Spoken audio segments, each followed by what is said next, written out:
इन PHP sessions last session के अंदर हमने कुछ ग्लोबल वेरिएबल डिस्कस किए उन ग्लोबल वेरिएबल्स के अंदर हमने देखा कि पोस्ट गेट क्या है, ठीक है, गेट पोस्ट देखा हमने, इसी तरह सर्वर देखा और ग्लोबल देखा। इस सेशन के अंदर हम देखेंगे कि हम फाइल को किस तरह से हैंडल करते हैं, ठीक है ना। तो $@files, यानी जब आप अपने फाइल्स को अपलोड करोगे तो किस तरह से उसकी वर्किंग होगी, इन चीज़ों को हम देखेंगे यहाँ पर, ठीक है। तो इसके लिए जो कोड हम कर चुके हैं मैं ऐसे कमेंट करता हूँ, तो */ तो कमेंट्स को मैंने नीचे कर दिया, तो ऊपर वाले कमेंट को हटा देते हैं हम यहाँ से, तो फर्दर एरिया भी हमारा कमेंट हो गया। और ये एरिया हमारे प्रीवियस एग्जाम्पल का था। तो एक काम करते हैं कि हम यहाँ पर लिखते हैं इनपुट टाइप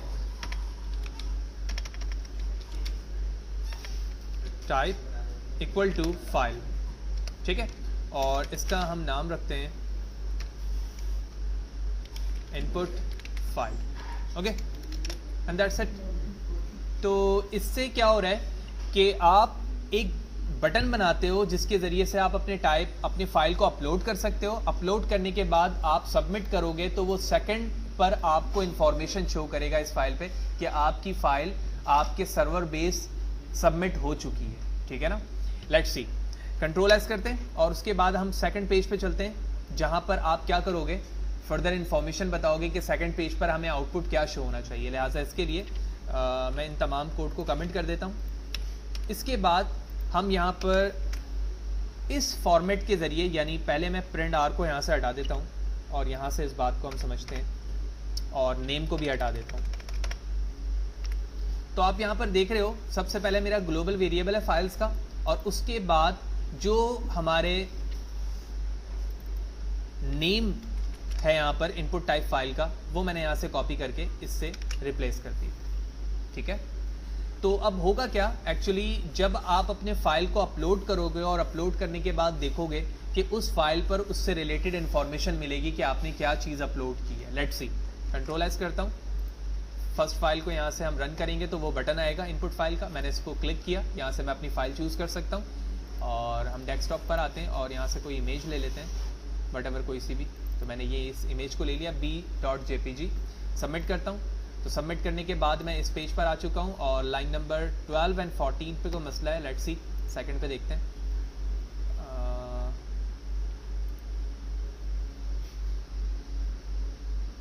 ऑल्दो मैंने कमेंट तो कर दिया है, ठीक है। अब हम एक काम करते हैं, इसे प्रिंट करवाने के लिए मैं यहाँ लिखूँगा print_r, और उसके बाद इसे ब्रैकेट में इनक्लोज करता हूँ, Ctrl+S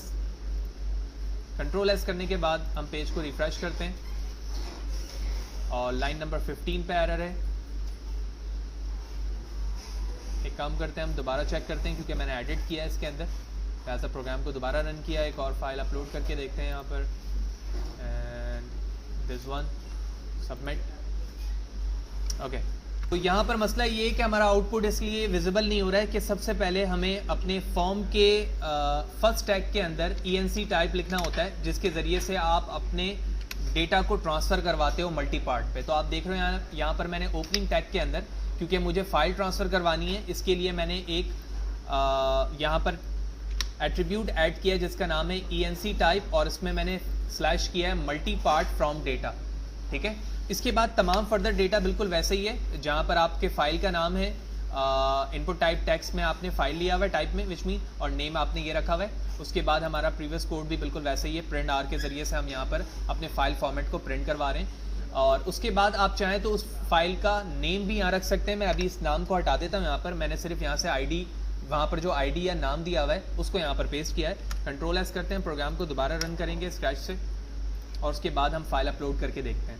तो मैं चूज़ फाइल पे जाता हूँ और यहाँ से मैंने H के नाम से इमेज ली, सबमिट किया। अब मैं पेज 2 पर आ चुका हूँ, और हमने डेफिनेशन पर डिस्कस किया था कि ग्लोबल वेरिएबल हमारा जो काम करता है वो इन टर्म ऑफ एरे करता है।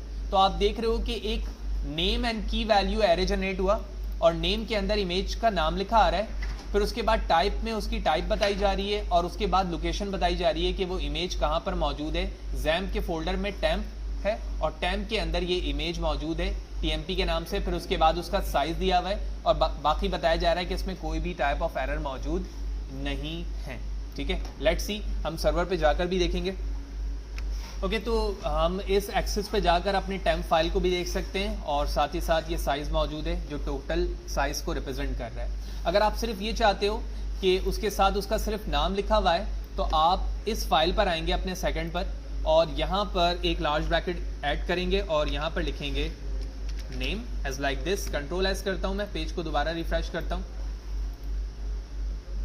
सॉरी, मुझे अपने पेज पर आना होगा। कंटिन्यू करते हैं और आप देख रहे हो आप सिर्फ और सिर्फ क्या लिखा आ रहा है, नेम लिखा आ रहा है। पहले हमने एरे में लिया था, लिहाजा अब मैं दोबारा चलता हूँ और वहाँ पर सिर्फ टाइप लिखता हूँ नेम की जगह।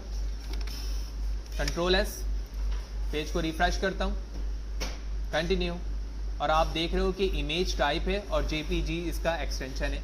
यानी वही फॉर्मेट जो पहले एरे की फॉर्म में आ रहा था, आपने उसको इंडिविजुअली ब्रेक करना है। तो अगर मैं दोबारा से बैक करूं जहां पर हमारे पास सिर्फ नेम मौजूद था और इस नेम को मैं अगर प्री के टैग में लेकर आ जाऊं तो as like this, pre tag open and pre tag close, ठीक है।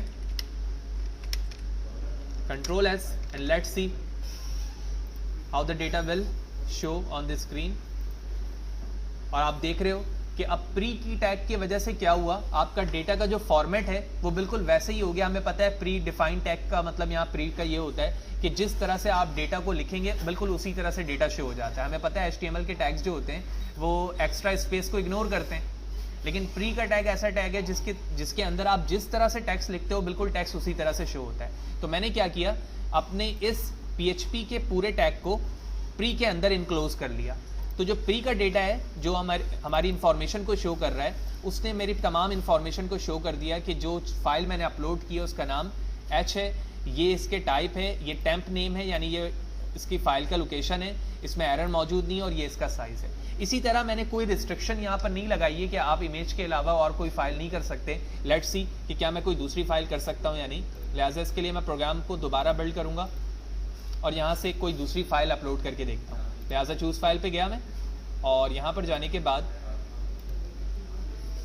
यहाँ आप देख रहे हो कि ये एक टेक्स्ट फाइल है जिसका नाम है CDN। मैंने डबल क्लिक किया और आप देख रहे हो .text, मैंने सबमिट किया और अब सबमिट पे आप देख रहे हो कि इंफॉर्मेशन टेक्स्ट से रिलेटेड है।